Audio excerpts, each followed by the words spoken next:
ये जो विशेष गहन पुनरीक्षण हो रहा है उस पर आपका क्या स्टैंड है? बिल्कुल हम लोग का स्टांस ये है कि ये सरकार की मिली भगत से इलेक्शन कमीशन गलत काम कर रहा है।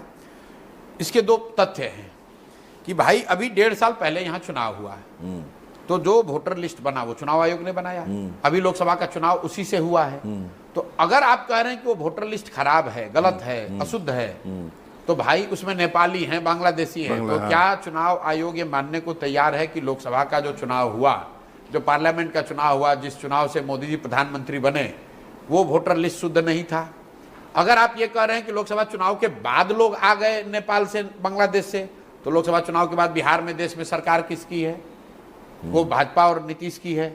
मेरे भाई ऐसा है कि अगर आपको वोटर लिस्ट का सुधार करना है तो जिन लोगों, जो 14 का वोटर लिस्ट है उसको मानिए, उसमें जिन लोगों की मृत्यु हो गई उसको हटा दीजिए, जिनका उम्र 18 से ज्यादा हो गया उनका नाम जोड़ दीजिए, जो पलायन करके चले गए उनका नाम हटा दीजिए। इसके आगे अगर आप कुछ कर रहे हैं तो निश्चित तौर पर वो सरकार की आप मदद करने की कोशिश कर रहे हैं। ये हो क्यों रहा है ये समझिए। ये हो इसलिए रहा है कि जो मैं आपको बार बार आंकड़ा दे रहा हूं कि 60% से ज्यादा लोग बिहार में बदलाव चाहते हैं, और उसमें सबसे बड़ा वर्ग है प्रवासी बिहारियों का, जो लोग बिहार से बाहर गए हैं। ज्यादातर लोग दिवाली में, छठ में यहाँ वापस आएंगे।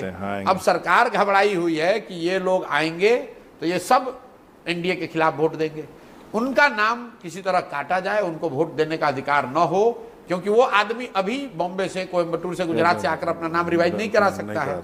इसीलिए भाजपा की कहने पर या भाजपा की मदद के लिए चुनाव आयोग ये कर रहा है, जो कि गलत है। लेकिन चुनाव आयोग बिहार के लोगों को इतना नहीं जानता है जितना बिहार के लोग समझते हैं। बिहार के लोग बहुत राजनीतिक लोग हैं, ये मानने वाले लोग नहीं है।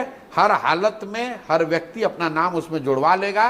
किसी न किसी तरह का कागज जो चुनाव आयोग चाहता है हम लोग प्रोड्यूस करेंगे, सब वोटर वोट देगा।